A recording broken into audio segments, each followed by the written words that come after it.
Hello friends, welcome back my YouTube channel biology science. आज हम आप लोगों को कोशिकांग माइटोकॉन्ड्रिया के बारे में बताएंगे। तो चलिए शुरू करते हैं। देखिए, माइटोकॉन्ड्रिया लिखा हुआ है। इस शब्द का पहले अर्थ समझ लेते हैं। तो इसमें माइटोज को अलग कर देते हैं। माइटोज होगा थ्रेड, और थ्रेड मतलब होता है सूत्र, या आप धागा भी कह सकते हो, या तंतु कह सकते हो। थ्रेड माने होता है। और इसके बाद जो कॉन्ड्रियंस है, कॉन्ड्रियंस का मतलब होता है ग्रेन्यूल, और ग्रेन्यूल की हिंदी होती है कणिका। तो इस प्रकार से माइटोकॉन्ड्रिया शब्द का अर्थ क्या हुआ? माइटोकॉन्ड्रिया का अर्थ हुआ सूत्र कणिका। माइटोकॉन्ड्रिया का अर्थ क्या हुआ? सूत्र कणिका हुआ, यानी माइटोकॉन्ड्रिया को सूत्र कणिका भी कहा जाता है। अब अगर इस शब्द के अर्थ के ऊपर परिभाषा बनाई जाए तो इस प्रकार से इसकी परिभाषा होगी: यूकैरियोटिक कोशिकाओं के कोशिका द्रव्य में अनेक सूक्ष्म गोलाकार धागेनुमा या सूत्रनुमा संरचनाएं पाई जाती हैं, जिन्हें माइटोकॉन्ड्रिया कहा जाता है। परिभाषा क्या कहेंगे? यूकैरियोटिक कोशिकाओं के कोशिका द्रव्य में अनेक सूक्ष्म गोलाकार धागेनुमा या सूत्रनुमा संरचनाएं पाई जाती हैं, जिन्हें माइटोकॉन्ड्रिया कहा जाता है। तो ये इसकी परिभाषा हो जाएगी। माइटोकॉन्ड्रिया की खोज को देखा जाए तो माइटोकॉन्ड्रिया की खोज कोलिकर वैज्ञानिक थे। कोलिकर ने सबसे पहले इन्होंने 1880 ईस्वी में की थी। कई जगह पर सन अलग अलग लिखे हैं, लेकिन मेरे हिसाब से 1880 सही है। यानी कोलिकर नामक वैज्ञानिक ने सबसे पहले माइटोकॉन्ड्रिया की खोज सन 1880 ईस्वी में की थी। और कैसे की थी? तो इन्होंने कीटों की रेखित पेशी में देखा था। कीटों की रेखित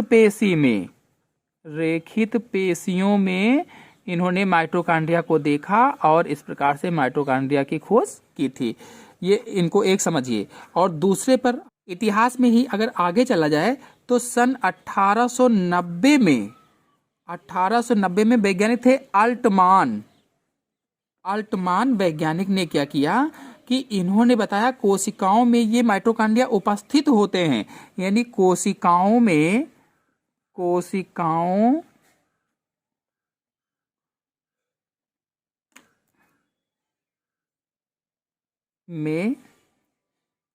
इनकी उपस्थिति को दर्शाया था, इनकी उपस्थिति को बताया। ये जो अल्टमान थे, अल्टमान वैज्ञानिक ने सन 1890 ईस्वी में कहा कि कोशिकाओं में माइटोकॉन्ड्रिया पाई जाती हैं। और इन्होंने नाम क्या दिया था? तो इन्होंने इनका नाम बायोप्लास्ट कहा था। इन्होंने कोशिकाओं को क्या कहा? बायोप्लास्ट कहा था। बायोप्लास्ट नाम किसने दिया? तो अल्टमान ने बायोप्लास्ट नाम दिया था, जो अल्टमान वैज्ञानिक थे। और फिर इसके बाद तीसरे पॉइंट को अगर देखा जाए तो तीसरे पॉइंट पे बेंडा हुई। वैज्ञानिक बेंडा ने सन 1897 ईस्वी में, वैज्ञानिक जो बेंडा थे, इन्होंने 1897 ईस्वी में इन्हें माइटोकॉन्ड्रिया नाम दिया था। इन्हें माइटोकॉन्ड्रिया नाम दिया था। जो बेंडा थे, इन्होंने नाम दिया। तो देखिए, कोलिकर ने खोज की, अल्टमान ने कहा कि कोशिकाओं में ये पाई जाती हैं और बायोप्लास्ट कहा था। जो बेंडा थे, इन्होंने इनका नाम माइटोकॉन्ड्रिया दिया था। आपको यहीं पर बताते चलें कि जो माइटोकॉन्ड्रिया है, माइटोकॉन्ड्रिया को कॉन्ड्रियोसोम भी कहा जाता है। कॉन्ड्रियोसोम भी इसका नाम है। माइटोकॉन्ड्रिया को कॉन्ड्रियोसोम भी कहते हैं। सूत्र कणिका कहा जाता है, मैंने आपको बताया था। और आपको बता दें कि जो माइटोकॉन्ड्रिया में वैज्ञानिक कोलिकर थे जिन्होंने खोज की, इनका पूरा नाम कभी पूछ लिया जाए तो अल्बर्ट वान कोलिकर था इनका पूरा नाम, अल्बर्ट वान कोलिकर, ये कोलिकर का पूरा नाम था। चलिए अब माइटोकॉन्ड्रिया की संरचना को समझ लेते हैं। तो संरचना को समझने के लिए इसके चित्र को बनाते हैं पहले। तो प्रत्येक माइटोकॉन्ड्रिया के चारों तरफ प्रोटीन और वसा की बनी दोहरी झिल्ली होती है। प्रोटीन और वसा की बनी होती है, ये प्रोटीन और वसा की बनी दोहरी झिल्ली होती है। तो दोहरी झिल्ली हम भी बना देते हैं इसमें।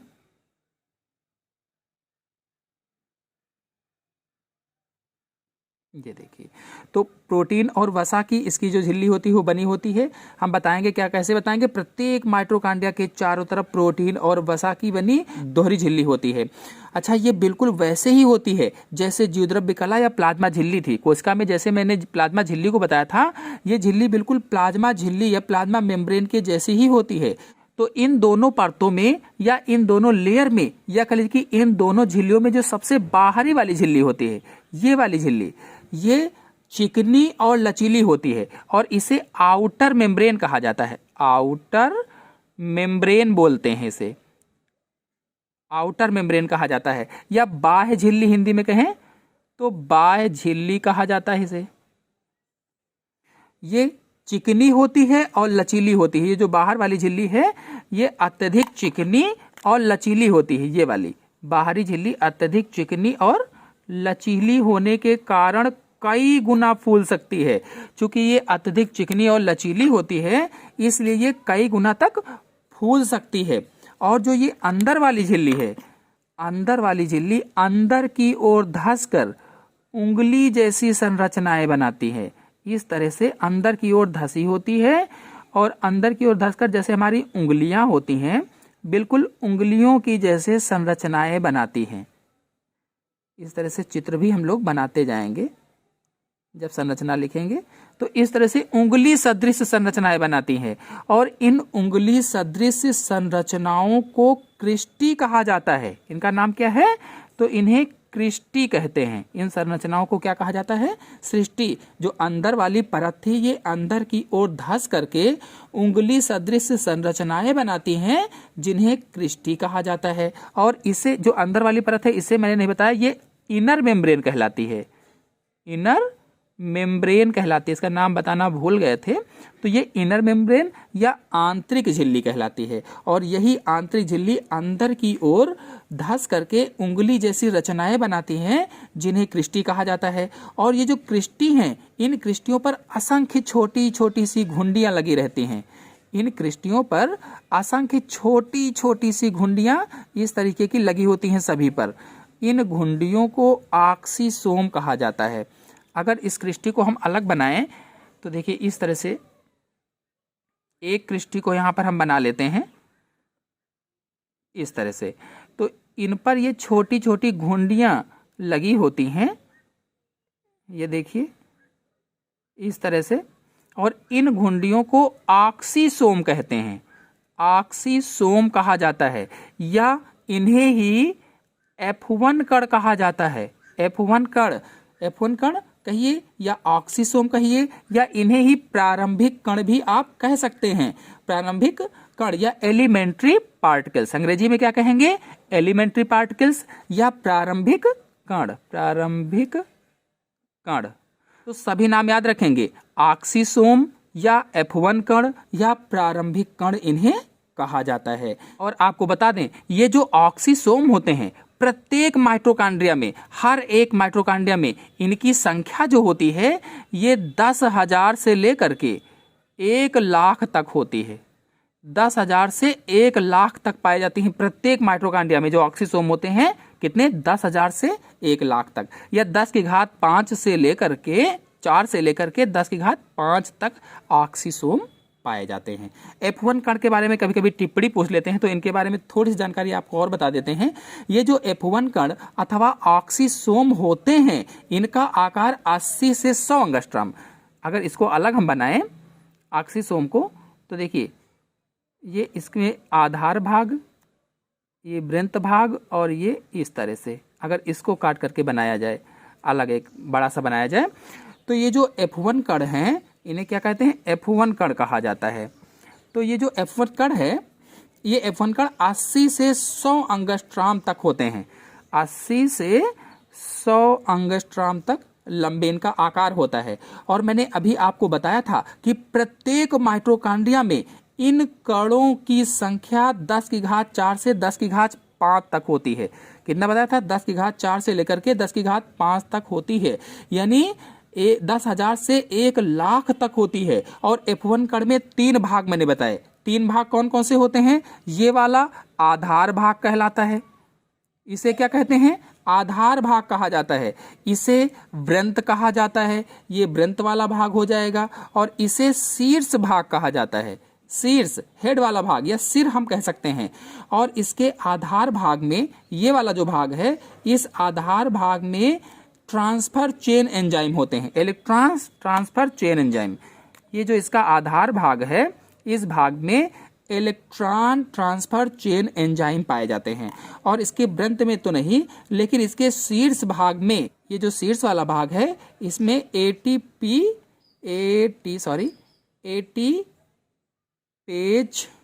पेज या कह लीजिए कि एटीपी सिंथेटेज एंजाइम पाया जाता है।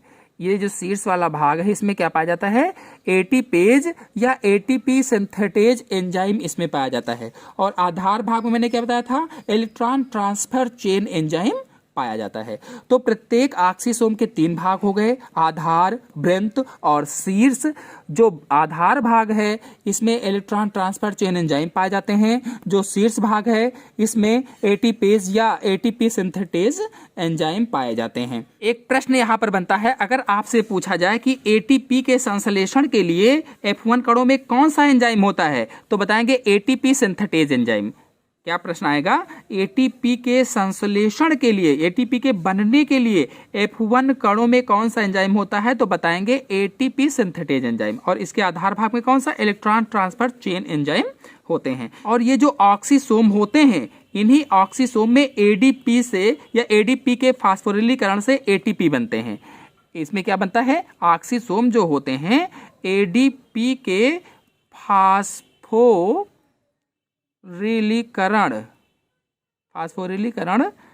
से एटीपी का निर्माण होता है या एटीपी बनते हैं कह लीजिए।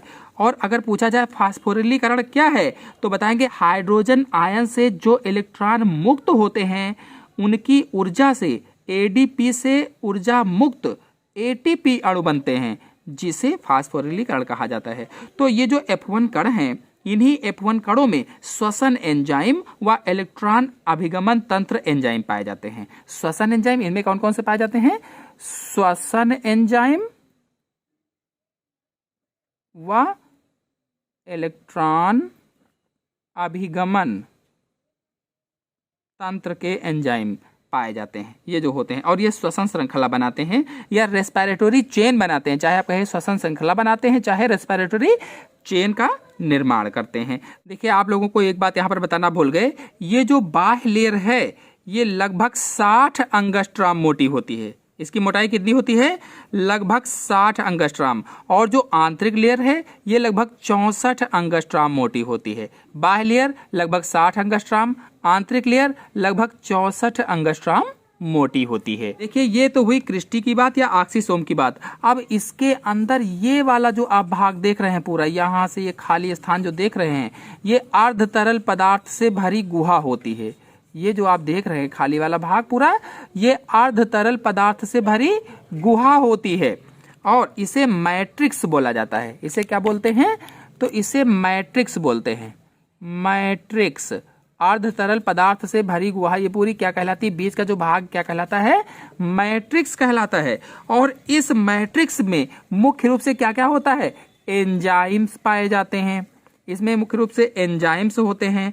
और क्या क्या होते हैं? न्यूक्लिक अम्ल डीएनए पाया जाता है, डीएनए होता है। और इसी में राइबोसोम भी पाए जाते हैं। अगर कभी प्रश्न पूछा जाए कि माइटोकॉन्ड्रिया में क्या क्या पाया जाता है उसके मैट्रिक्स में, तो एंजाइम्स पाए जाते हैं, डीएनए पाए जाते हैं, राइबोसोम पाए जाते हैं। ये माइटोकॉन्ड्रिया के जो मैट्रिक्स होता है इसके मैट्रिक्स में पाए जाते हैं, उसके जो बीच में खाली स्थान होता है इसमें पाए जाते हैं। और इसके मैट्रिक्स में जो एंजाइम होते हैं इनका संबंध श्वसन क्रिया से होता है, यानी ये जो इसके मैट्रिक्स में एंजाइम पाए जाते हैं इनका संबंध किससे होता है, तो इनका संबंध श्वसन क्रिया से होता है, जो रेस्पिरेशन से होता है, किसका, एंजाइम्स का।